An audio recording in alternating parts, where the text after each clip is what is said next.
Estávamos numa dúvida aqui. Se você estivesse num barranco ali, num nada ali, tivesse numa mão Bolsonaro e numa mão Lula. Nossa. Você precisa salvar um. Não tem como não salvar os dois. Você vai precisar salvar um.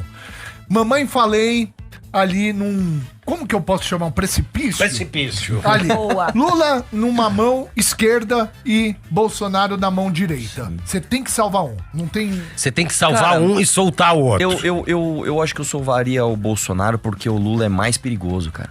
O Lula é mais habilidoso, ele é mais inteligente, tanto que ele tá no governo. Então eu acho que ele é mais perigoso.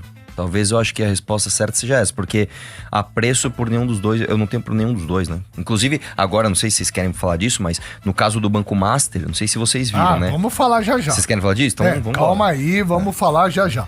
Quero fazer mais uma pergunta pra você antes disso, que é a treta da direita. Veio aqui o Adrilles, né? E eu perguntei pro Adrilles, falei, Adrilles, por que você e o Mamãe Falei, por que vocês da direita ali e o MBL não se juntam, né? Aí o Adrilles falou, eu já tentei articular isso, mas um não gosta do Flávio, não gosta do Eduardo e o Nicola, e tá uma confusão isso aí. Não é importante essa união da direita nos dias de hoje? Eu acho o contrário. Eu acho que a gente tem que ter segregação. Eu não voto em ladrão, irmão. Não adianta se o cara vier com... mas o Flávio Bolsonaro é ladrão. Ele é rachador. A gente hoje, infelizmente, tem, como eu falei, o Gilmar Mendes, ele acabou de salvar o Dias Toffoli da quebra de sigilo. Não sei se vocês viram isso. A CPMI votou, quebre o sigilo. Opa, isso é histórico, isso nunca tinha acontecido na história do Brasil. Um ministro supremo tem presa e quebrar o sigilo do cara. Meu irmão, nós vamos ver como é que esses caras fazem. Aí o Gilmar Mendes vai lá e salva. Sabe por que o Bolsonaro, o Eduardo, o Flávio, ninguém vai falar nada? Porque o Flávio Bolsonaro foi salvo pelo mesmo Gilmar Mendes dos escândalos de rachadinha. Isso não é minha opinião. Isso aconteceu. Isso não é minha opinião. Se você for agora no Google escrever Flávio Bolsonaro, rachadinha, Gilmar Mendes, vai aparecer em fevereiro do ano passado. O Gilmar Mendes travou a investigação contra o Flávio Bolsonaro. Então, eu não voto em ladrão, cara. Então, eu não posso me unir com essa galera. Mas se vocês não tivessem unido, será que seria o Flávio Bolsonaro? Não poderia ser um outro de acordo com vocês? Vamos lá, porque assim, eu não tenho nenhuma desavença pessoal com ninguém, né? Inclusive com o Adrilles me deu super bem. É um cara super gente fina, cara. É um cara que eu pessoalmente eu gosto do Adrilles. Acho que ele gosta de mim também. Não tenho problema pessoal com ele. Isso não é uma coisa pessoal. Isso é uma questão seguinte: eu não posso combater um ladrão apoiando o outro. Porque o mesmo cara que roubou a Petrobras, o cara que roubou a Petrobras, ou o cara que roubou dinheiro de rachadinha com milícia, etc., que foi o que o Flávio fez, os dois vão querer leis brandas pra salvar ladrão. E isso afeta o dia a dia das pessoas, porque hoje um ladrão, um assaltante não fica preso, um assaltante tem o benefício da saidinha, do progressão de regime semiaberto, que isso é uma coisa que é só no Brasil, né? Eu tô preso no regime semiaberto, vai explicar isso pra alguém, né? Isso só existe porque é a mesma lei que prende o ladrão, o assaltante, o bandido do colarinho branco.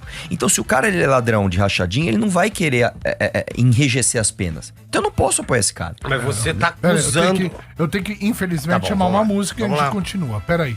Música na Metropolitana.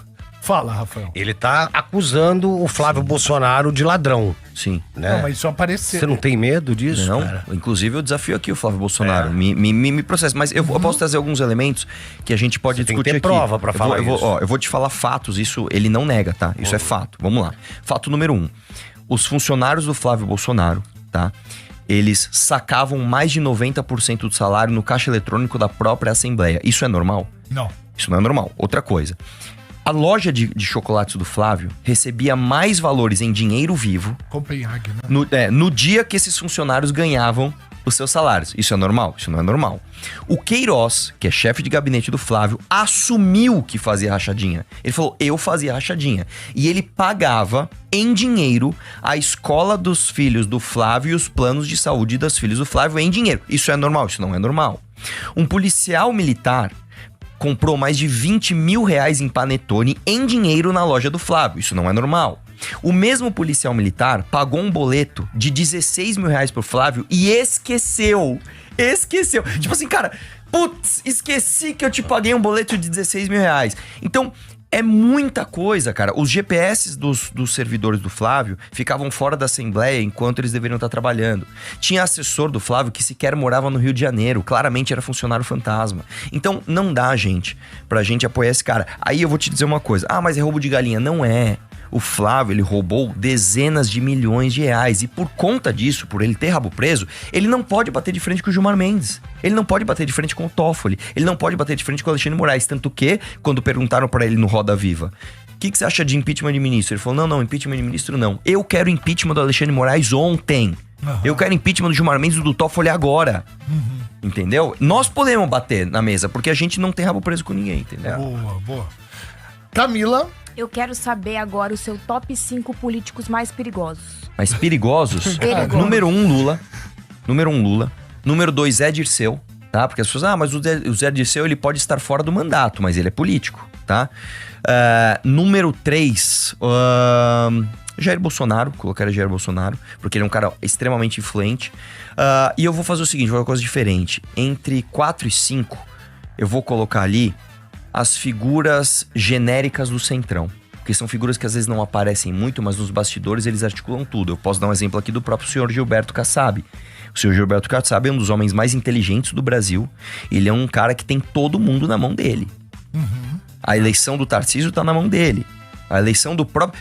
O Valdemar da Costa Neto, ele não é um mandatário. Ele foi mensaleiro, ele foi preso junto com o Zé Dirceu. Ele é dono do maior partido do Brasil. Esse é um dos homens mais perigosos do Brasil. Ele tem o maior fundo eleitoral da história do Brasil. Esse cara, às vezes a gente não costuma falar dele, mas a eleição da direita, que se chama a eleição do Flávio Bolsonaro, está na mão dele. Está na mão dele. Então, eu distribuiria o cargo 4 e 5 para esses políticos do Centrão. Rafael. Eu queria saber essa rachadinha. Nós brasileiros, né, que não estamos nem dentro do meio político, a gente sabe que é uma prática comum. Sim. Entre 90% de vereadores, Sim. de deputados, de todo mundo, em todos os estados, né? Sim.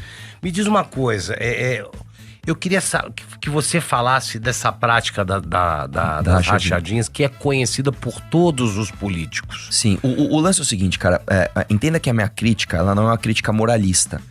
O cara roubou uma tampa de caneta Bic, ele não serve mais, não é isso, a minha crítica não é essa. A minha crítica é o seguinte, se um político ele faz rachadinha, ele não está apto pra bater de frente com sistema nenhum. Não importa quem ele é, Certo. Não importa se ele é um super senador, se ele é um vereadorzinho de interior, não interessa. Se o cara faz rachadinha, e isso é flagrante... Tá fazendo merda, tá cometendo um crime. Ele tava cometendo crime e isso impede ele de bater de frente com o sistema, porque em alguma instância ele vai ter que se salvar. Então, a minha crítica aqui ao Flávio Bolsonaro, aos políticos que de uma forma geral fazem rachadinha, não é uma crítica moralista, apesar de todo mundo saber que isso é errado. Eu não vou por esse lado, eu vou pelo seguinte lado. Se eu quero uma figura pra bater de frente com o sistema, eu não posso pegar um cara que tem rabo preso. E tem gente honesta. É a minoria, mas tem. Então eu vou dar um exemplo pra você. Uma pessoa que eu acho que é figura bastante conhecida de todo mundo. Você pode concordar ou discordar dele. Vamos falar do Enéas, por exemplo. Você pode discordar do Enéas, tudo bem. Mas o Enéas não é ladrão. Não é. Ele nunca foi ladrão. Maravilhoso. Você nunca vai pegar um... Você pode... não gosto do Enéas, não gosto da ideia. Tá bom, não tem problema. Só que ele não... Você não pode falar que ele roubou dinheiro. O Enéas era um profeta da política. Ele foi um profeta da política. Ele é um deles. Existem figuras também de esquerda que eu não concordo, mas que também não são ladrões. Eventualmente, esse cara... Agora, o que a gente não pode é achar que uma pessoa que roubou durante décadas vai ter alguma condição de bater de frente. Não, porque no final das contas ele vai ter que ser salvo por um ministro do Supremo. Exato. E ele vai ter que sentar no colo dos caras, é isso. Boa. Rafa. Não, eu não tenho mais nada pra perguntar, porque é difícil a gente conversar assim. Ele é político.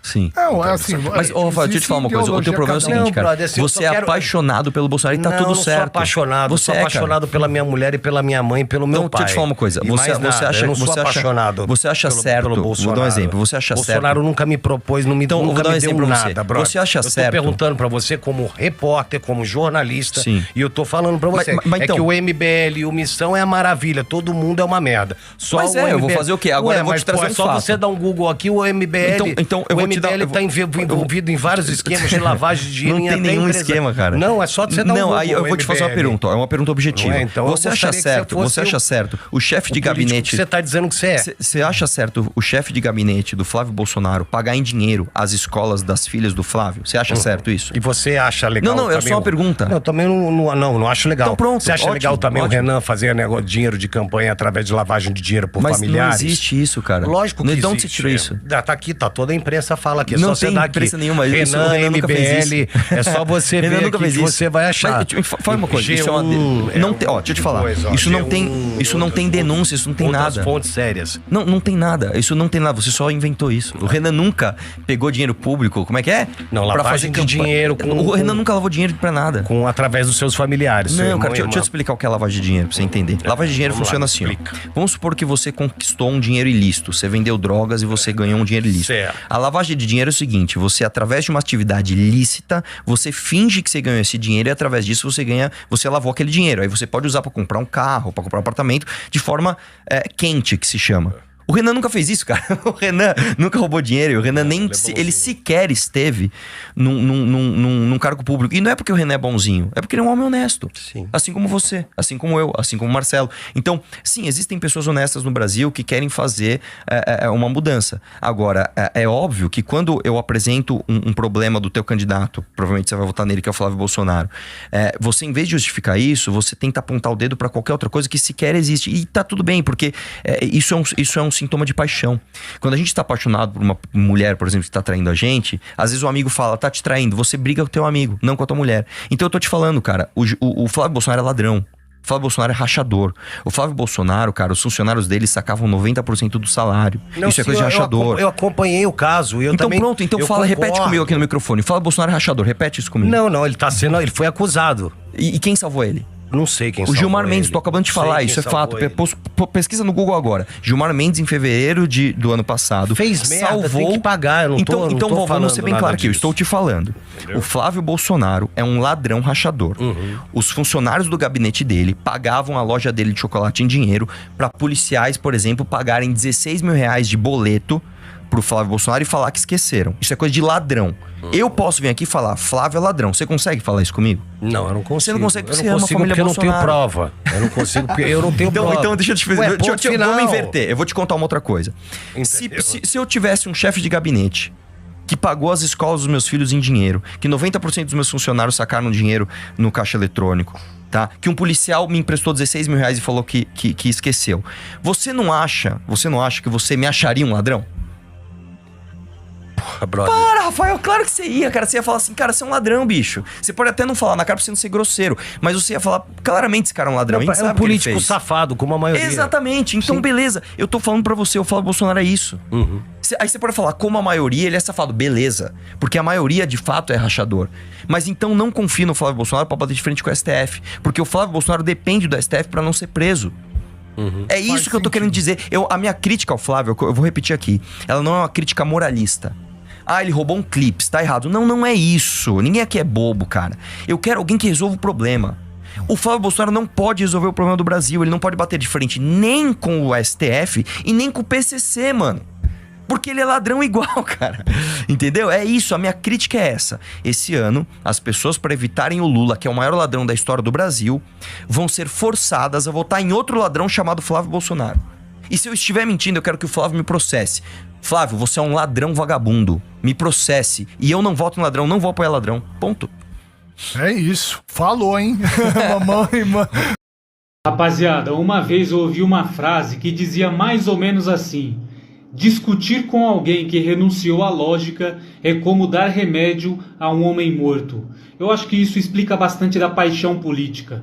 Uns vídeos atrás eu falei do Sargento Castro, eu citei o Sargento Castro, que é um cara que é extremamente apaixonado pelo Bolsonaro, e é um negócio que é algo incomum entre os apaixonados. Eles não dão o braço a torcer, eles não aceitam que são apaixonados. Eles não aceitam de forma alguma. Esse cara aqui, chamado Rafael, ao lado do Arthur Duval, o Mamãe Falei foi no podcast, e ele conversou, ele acabou debatendo com esse cara que defende o Bolsonaro, que é um apaixonado pelo Bolsonaro, embora ele diga que não é um apaixonado.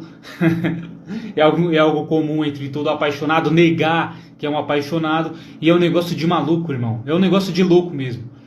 Porque você apresenta provas, você apresenta fatos, e o sujeito, diante de fatos, diante da verdade, ele vai dar um jeito de negar a realidade. Ele vai dar um jeito de fugir, ele vai dar um jeito de negar, ele vai dar um jeito de, sei lá, procurar algo em você para tentar invalidar aquilo que você está falando. Ele vai negar completamente, ele vai fugir completamente daquilo que é o fato, da realidade, para te atacar de alguma forma. Então ele vai comentar algo do seu passado, ele vai comentar algo a respeito de alguém que você defenda, para tentar justificar o fato dele estar completamente apaixonado e negar a realidade. Que negócio de louco. O Arthur, cara, expondo, falando para ele, assim, de forma bem clara, os crimes que o Flávio cometia, o crime de peculato lá, da rachadinha. E ele negando completamente a realidade, cara. Completamente. E aí ele, em um determinado momento, ele pega o celular e começa a pegar um monte de matéria fake. Começa a pegar um monte de matéria mentirosa, dizendo que o Renan Santos também é investigado por um monte de coisa, que o Renan também tem escândalos de corrupção, quando na verdade não tem absolutamente nada. E ele estava se baseando em matérias do G1, em matérias de outro jornal, e utilizando isso como verdade. É bizarro. A pessoa pega matérias fakes, e assim, não é só porque um determinado jornal, não é só porque um determinado jornaleco abordou determinado tema que aquilo é verdade, entendeu? E aí ele pegou essas matérias fake para tentar dizer que só porque saiu naquelas matérias que de fato é verdade, que de fato o Renan é corrupto, que de fato o Renan cometeu crime, que o Renan tem processo. Quando na verdade, se você pesquisar 5 minutos de pesquisa, você descobre que não existe absolutamente nenhuma ação em aberto contra o Renan. Nada, não existe nada. É tudo de fato narrativa. Diferente do que existe contra o senhor Flávio Bolsonaro, contra o senhor Bolsonaro. Aí é diferente. Não é narrativa, entendeu? O que existe contra o senhor Flávio, as acusações contra o senhor Flávio, contra o senhor Bolsonaro não são narrativa. Aí é outros 500, entendeu? Aí é outra coisa. Existe uma diferença. O que eles acusam o Renan Santos é pura narrativa. O Renan Santos lavou 400 milhões. Puta merda.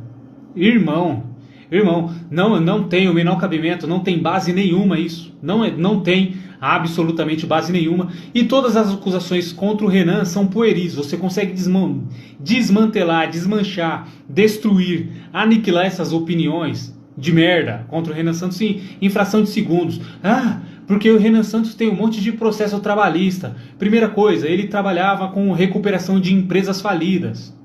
Então é óbvio que se você trabalha com recuperação de empresas falidas, você vai ter processos trabalhistas contra você. Quem empreende, quem tem funcionário vai ter processo trabalhista. Não existe mal nenhum nisso. Não existe absolutamente mal nenhum nisso. Não existe um empresário no Brasil. Não existe um empreendedor que tenha funcionários, não existe um empresário no Brasil que não sofra com processos trabalhistas. O Brasil é o país que mais sofre com isso. O Brasil, para você ter uma ideia, o Brasil é o país é o país no mundo, é um dos países no mundo que patrões são mais processados, que empresas são mais processadas. Aqui é bate recorde. Você já deve ter ouvido falar nisso já. O Brasil é um dos países que mais possuem advogados. O Brasil é um dos países que o povo mais processa. As pessoas mais se processam no mundo é o Brasil. Não é à toa que tem tanto advogado assim. E tem tanto advogado que os caras acabam virando Uber, porque não tem o que fazer. Não tem trabalho, daí acaba virando Uber. Pra você ter uma ideia. E aí, os caras ficam tirando esse tipo de acusação. Eles ficam pegando esse tipo de matéria fake. Entendeu? É matéria abordando coisas que não tem nada concreto, saca? É só pelo clique. É a coisa mais comum que tem. Um jornaleco, até o jornal grande. Ele pega um determinado tema que tá dando, que as pessoas estão interessadas, mas não tem nada de verdade ali. E essas matérias, esses jornais vão abordar esse tema, mesmo que não tenha absolutamente nada de factual, nada de concreto. Mesmo que não tenha nada. Então você não pode simplesmente pegar esse tipo de matéria para dizer que é verdade. Não, o G1 noticiou, então é verdade. Não, saiu aqui no Estadão, saiu na Veja, é verdade então. Se saiu na Veja é verdade, tá todo mundo falando. Não, irmão, e foi exatamente o argumento que ele usou.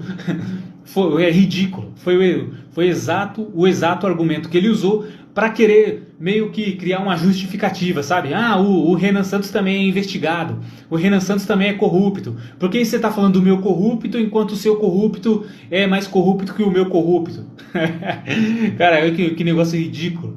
Quando é muito padrão isso. Você aponta os erros do político de estimação do cara, aí ele tenta apontar outros erros de um político que você apoia, entendeu? Ele não rebate. Ele não rebate as acusações que você está impondo, entendeu? As acusações que você está levantando, ele não rebate. Ele vai tentar achar alguma coisa, achar um erro em você, em alguém que você defende, entendeu? Mas rebater que é bom, isso de forma alguma. Até porque não dá, né, irmão? Não dá. E esses caras sabem que não dá. Esses caras sabem, todo mundo sabe. Não tem como esconder, não tem como negar. O senhor Flávio Bolsonaro cometeu crime de peculato, ele foi salvo lá. Ele foi salvo por esquema, igual o senhor Nove Dedos foi salvo por esquema. Não está preso por conta de esquema. O senhor Flávio é a mesma coisa, não está preso por causa de esquema. E é isso, rapaziada, é isso. Não existe justificativa. Cara, eu tô muito ansioso para ver o Renan Santos nos debates, irmão. Ele vai amassar o Flávio, irmão. Ele vai amassar o Flávio. E eu tô vendo uma coisa. Será, cara? Será que vão convidar? Será que vão dar um jeito de tirar o Renan Santos dos debates? Eu vou falar um negócio pra você, viu? Existe uma grande chance dos caras darem um jeito de tirar o Renan Santos dos debates. Porque ele vai simplesmente amassar o Flávio. Ele vai amassar o cachaceiro do Lula. Se bem que tem muita gente falando que o Lula só vai participar do debate no segundo turno. Porque como o Lula já tá no segundo turno, o Lula já tá no segundo turno. Tem muita gente ventilando aí a ideia de que o Lula não vai participar de debates no primeiro turno. É bem a cara do Lula. O Lula tá velho pra caramba, tá fraco, não consegue nem falar direito, vai participar de debate? Vai nada. Então, de fato, eu acho que ele só vai em debate no segundo turno se ir. Eu acho que o Lula vai participar, sei lá, de um debate no segundo turno, um só, para dizer que não participou de nenhum, entendeu? E é isso. Rapaziada, me segue lá no Instagram, victorsantos.c. Me segue lá, firmeza? Se inscreve aí nesse canal, se inscreve aí. Eu vou ficando por aqui, rapaziada. Um forte abraço e até a próxima.